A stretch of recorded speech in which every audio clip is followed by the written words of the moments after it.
Mamaya dito, hindi kayo mababagsak. Actually, ano ko lang to, nursing pot ko lang to. Pinagtataniman ko rin talaga yung mga latang yan. Pinagtsatsagaan kong pabutasan. Ngayon, pero hindi ko nagagamitin. Ano kaya to? Dito? Ano kaya dito to? Ka ba? Ay, sasama niya o hindi? Hindi. Lagyan lang natin dito sa forest. So, ito. Sa forest to. Ito. Isang breed yan. Isang breed.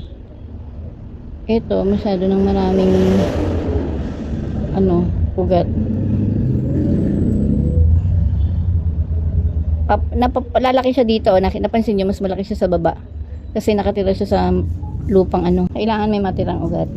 Pag papalakihin mo siya, babayaan mo muna.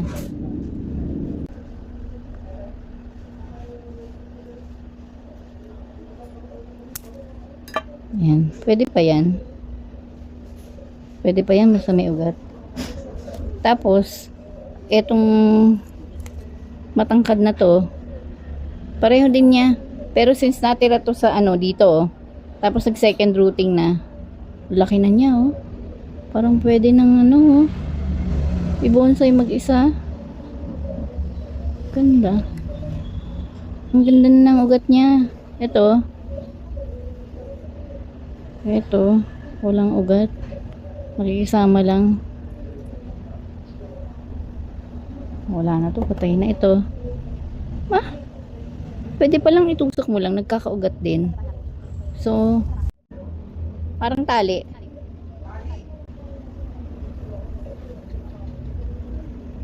Lagay natin sa gitna yung malaki. Ito.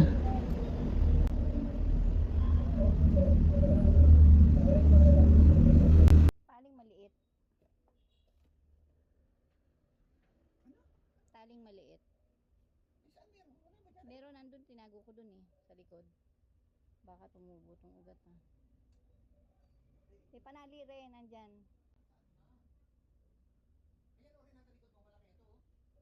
Ang saan? Ang saan? Hindi, wag yan, wag yan. Ito na lang. Okay na, konti lang pala. Ilan ba kaya? Hindi, wag mo yan putulin.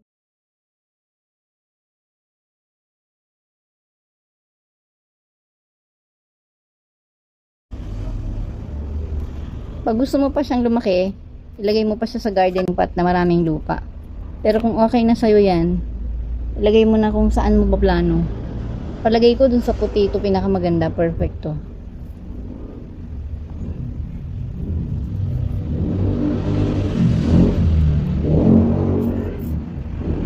Tapos kung saan mo daw siya italian dito, lalaki daw yung ugat. Kaya dito natin talian.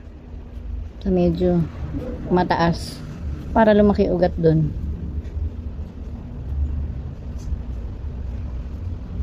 Sana naman isang breed lang to, no? Bakit parang yung isa ay neem tree yung isa?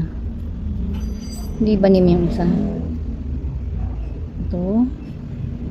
Dapat ito ay nakalabas. Ito lang naman ang may forma sa loob.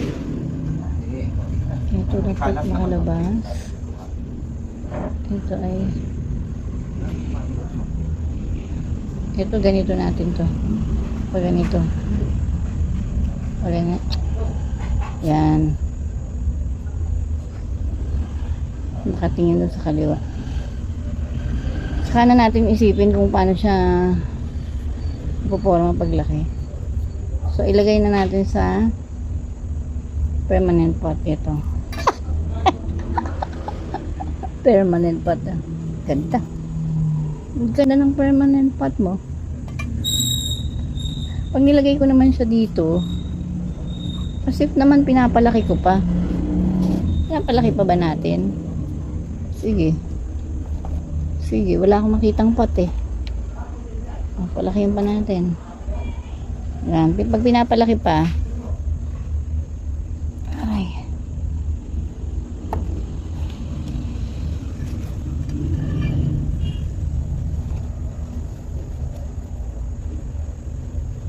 This has always been my working table kahit noon pa. Kahit sa pagdaano ng aso, itong lamesang to yung gamit ko. Hindi pa siya sira. Kasi ano pala siya, pinakalawang. Masisira yung paa. Ayan. Kailangan, kung papalakihin mo pa, maraming lupa. Kasi kung hanggang saan ang lupa, dun tataba yung stem niya. Kung hanggang saan ang lupa. Kung hanggang saan inabot yan, yung lupa. Hanggang doon yan dito. Ay, okay. Hindi ko maisipan ng ano, yung malalaking ficus. Nakakatakot eh. Nakakatakot putulin. Ito hindi dahil dati na to eh. Experimental ko to eh. Itong mga bloodberry.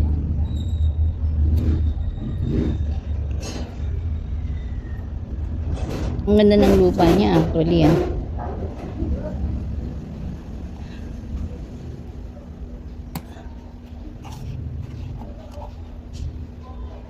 Hanggang dito.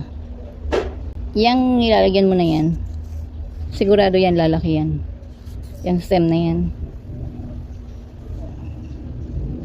Magiging part yan ng root system.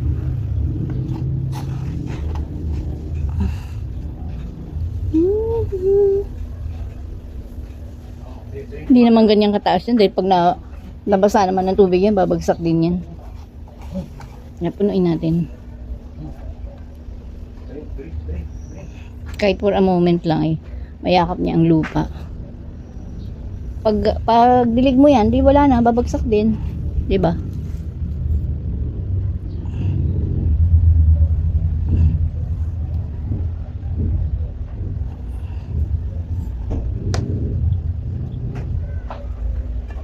Dito pa. Ito pa oh. Wala. Ito pa.